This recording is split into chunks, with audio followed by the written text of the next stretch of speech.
Tayo ay magre-repair muna ng ating spong.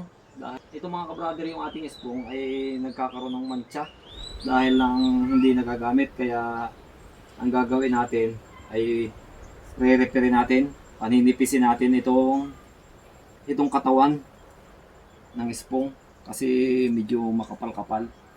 Ang diskarte ko mga kabrother ay naglagay ako ng ganitong kahoy.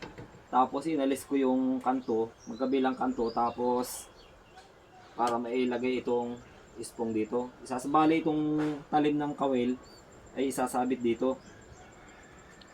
Yan. Padadapain natin dito sa kahoy.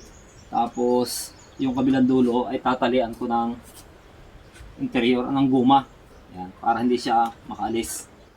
Yan. Kailangan nakapermis ka mga kabrother yung ating spong dito sa kahoy bago natin lihahin. Tapos mga kabrother, ako'y bumili ng liha na ito, number 100, magaspang ito. Tapos itinali ko sa tinupi ko yung liha, tapos tinali ko sa kawayan para dito natin iliha sa katawan ng spong.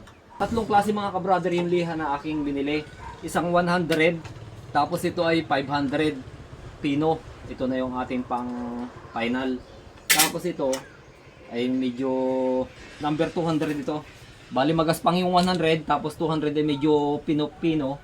Tapos mas pino itong 500. Ang pagdilihan mga kabrother nito, bali ito'y tapos naman na. At ating pakikinisin na laang itong katawan ng spong. Unahin muna natin itong number 100. Para hindi masyadong mangalay mga kabrother, dito ko inilagay para maaluan hawakan. Yan. Ang diskarte mga kabrother, hindi mag-iinit yung spong kasi nakahawak ka sa kawayan, tapos yung liha ay hindi nakatapat sa kamay mo.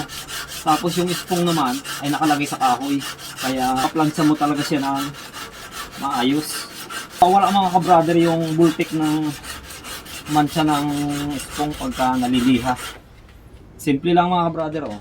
Tapos lipat ka uli sa banda rito.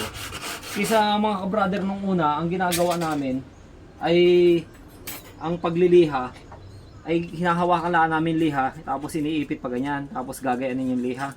Mangalay mga kabrother pag gagayon. Di katulad nito na simple lang ang pagliliha, oh. Para kang nagraras pa ng paggagawa ng gulok. Pag naliha mga kabrother ng magaspang, isusunod mo naman yung medyo pino para mawala yung pinagdaanan ng liha. Tapos pagka medyo makinis na, gawa nung sa sunod ay pino na, ay isusunod mo na yung 500. Ito na yung pinakang final, pinakang pakinis na ito. Dahil yung dinaanan ng liha mga kabrother, itong magaspang, mayroong guhit-guhit siya dito sa stainless. Kaya kailangan nating alisin yung mga guhit-guhit na yon dahil sa pamagitan nitong liha na pino. Yan. Makintab na ulit ito mga kabrother. Parang binaping na uli siya. Yan. Ganun lang ng ganun mga kabrother. Pauli-uli lang ng pagpadaan ng liha para kuminis yung ating spong. Yan ay sa proseso ng pagpapakinis mga kabrother. Yan o. Makinis na uli siya. Tapos yung pagkaganyan, yung tinabunan natin ng goma, hindi siya nadaanan ng liha, i-adjust naman natin yung goma dito sa bandang huli. Dito naman tayo, dahil ito yung natapos na natin, yung kabilang dulo ay hindi pa. Yan, dito natin ilalagay yung goma. Yan. Tapos, ito hindi tinama kanina ng liha, dahil lang may taling goma yung dulo. Ito naman ang ating lilihahin ang magaspang. Ito yung dulo. Ganyan lang ang proseso mga kabrother. Tapos pagka medyo tansya ninyo medyo manipis na, sunod-sunod lang yan. Medyo manipis na liha uli ang inyong gagamitin. Yan. Tapos yung pinakang final na yung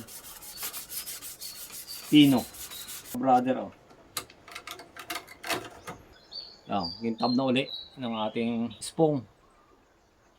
Maganda na uli ang quality ng kanyang katawan. Bali ito mga kabrother, ay ang ito, wala pa itong kwan. Ito yung mga na-repair ko na rin. Pero wala pa siyang hook. Lalagyan natin naman ito ng hook. Bali ito yung napakinis ko na kanina mga kabrother. hindi ko nilagyan ng hook dahil lang dito pinadapa ko din siya dito, tapos saka ko niliha para maalwan. Paglalagay naman ng hook mga ka-brother, may improvise tayo na kahoy, tapos nilagyan natin ng pako dito sa na naka-letteryo. Tapos ang paglalagay ng hook mga ka-brother, itong may pagitan nitong dalawang pako, dito natin isusuot yung dulo ng ating spong or stainless. Tapos ating kikiluin niya ng banayad. Yan. Ang paggagawa ng kawil mga ka-brother, yan, simple lang yan. Utay-utay lang ang pagkikilo. Yan. O yan mga ka-brother, may kawil na. Ganyan lang kasimple ang paglalagay ng kawil ng spong mga ka-brother. Mano-mano. Pero ikaw ang masusunod kung gaano kalaki ang iyong gusto at gaanong laki ng hook na iyong gagamitin. Yan o. Simple ng simple lang mga ka-brother. May hook na agad yung ating spong. Yan mga ka-brother, maraming salamat at sana po ay may natutunan kayo doon sa ginawa kong video. At kung may nagustuhan ninyo, paki-like, paki-share at paki-follow na rin po ng ating channel. Maraming salamat at God bless po sa ating lahat.